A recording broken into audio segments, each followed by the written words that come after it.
शांति धारा फाउंडेशन के beyond classes कार्यक्रम में आप सभी लोगों का हार्दिक स्वागत है।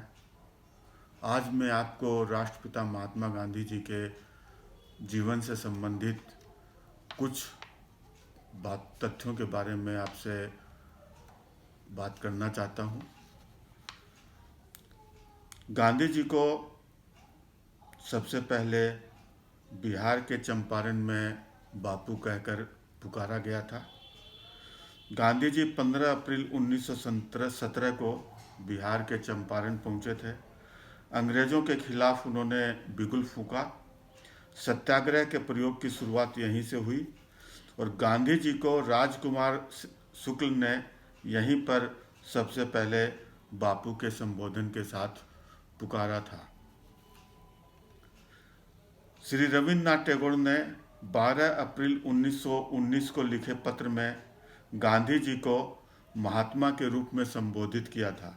हालांकि कुछ विद्वानों का ये भी मत है कि 1915 में राज्यवेद जीवराम शास्त्री ने सबसे पहले गांधी जी को महात्मा कहा था। नेताजी सुभाष चंद्र बोस ने 4 जून 1944 को सिंगापुर से रेडियो पर एक संदेश दिया था। इसमें गांधी जी को राष्ट्रपिता कहकर संबोधित किया गया था। बापूजी के देहांत पर पंडित नेहरू ने रेडियो से देश को संबोधित करते हुए कहा था कि अब राष्ट्रपिता नहीं रहे, हम सब स्तब्ध हैं। इसके अलावा गांधी जी ने 5 संकल्प लिए थे। पहला संकल्प उन्होंने लिया था जूता नहीं पहनने का। 1917 में गांधी जी काठियावाड़ी पोशाक में चंपारण पहुंचे थे। वहां महिलाओं ने बताया कि अंग्रेज उन्हें नील की खेती के लिए मजबूर करते हैं। उन्हें अंग्रेजों की मिडवाइफ के तौर पर रखा जाता है। अंग्रेज फैक्ट्री मालिक निम्न जाति के लोगों को जूते नहीं पहनने देते हैं। तब गांधी जी ने भी जूते नहीं पहनने की शपथ ली थी। दूसरा उनका संकल्प था चोगा का त्याग। 8 नवंबर 1917 की बात है। गांधी जी के कहने पर कस्तूरबा गांधी ने चंपारण में महिलाओं से साफ सुथरा रहने की सलाह दी। इस पर एक महिला ने कहा, वाह, मेरे पास एक ही साड़ी है जो मैंने पहन रखी है, आप ही बताओ कैसे इसे साफ करूं। यह सुन गांधी जी ने अपना चोगा उसे भिजवा दिया था और फिर कभी भी उन्होंने चोगा नहीं पहना। उसके बाद उन्होंने संकल्प लिया था 1918 में काठियावाड़ी पगड़ी छोड़ने का। 1918 में गांधी जी अहमदाबाद में कारखाने के मजदूरों की लड़ाई में शरीक हुए। वहां उन्होंने देखा कि उनकी पगड़ी में जितना कपड़ा लगता है उतने कपड़े में 4 मजदूर अपना तन ढक सकते हैं। उसी वक्त गांधी जी ने अपनी पगड़ी छोड़ दी और फिर कहा कि जिस देश में लाखों लोग निर्वस्त्र रहने को मजबूर हों, वहाँ ऐसी पगड़ी अधूरी सच्चाई बयां करती है। चौथा संकल्प था खादी को अपनाने का। 31 अगस्त 1920 को खेड़ा में किसानों के सत्याग्रह में गांधी जी ने खादी पहनने की प्रतिज्ञा ली थी।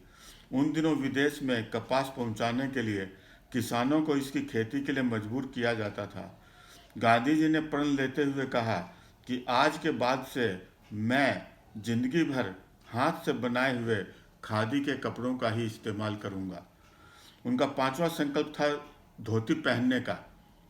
22 सितंबर 1921 को ट्रेन से मदुरई जाते वक्त उन्होंने लोगों से खादी पहनने का आग्रह किया। लोगों ने कहा कि हम इतने गरीब हैं कि खादी नहीं पहन सकते। गांधी जी बनियान, टोपी और धोती में थे। अगले दिन मदुरई में मुंडन कराकर छोटी धोती उन्होंने धारण कर ली ताकि खुद को आम लोगों की कतार में रख सकें। इसके अलावा गांधी जी ने 3 यात्राएं की थी जिससे कि उन्होंने अपने आप को भारत के लोगों से जोड़ा। पहली थी उनकी भारत यात्रा। गांधी जी ने गोपाल कृष्ण गोखले की सलाह पर स्वाधीनता आंदोलन में सक्रिय रूप से शामिल होने से पहले देश का आंखों देखा हाल जानने के उद्देश्य से पूरे देश का भ्रमण किया था।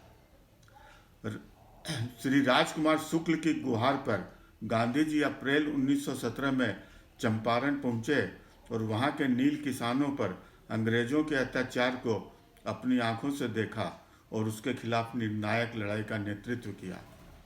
तीसरी यह उनकी यात्रा थी दांडी यात्रा।